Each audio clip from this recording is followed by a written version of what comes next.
Hi, my name is Jess. Let's talk about assistance visits and desk audits. We encourage new companies that have been in operation for less than a year or new qualifying brokers to request an assistance visit or an assistance desk audit.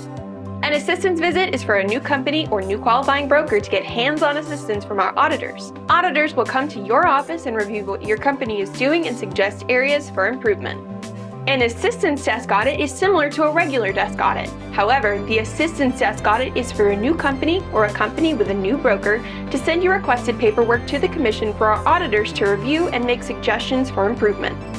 These can help answer any questions you might have and ensure that the company is operating smoothly. We especially want to provide help to new companies or companies with new brokers in establishing sound operating procedures from the beginning. Qualifying brokers, if you're interested in scheduling an auditor to conduct an assistance visit or desk audit, or if you ever have questions about how you're currently operating your company, you can contact us at 334-242-5544 or email us at arec@arec.alabama.gov.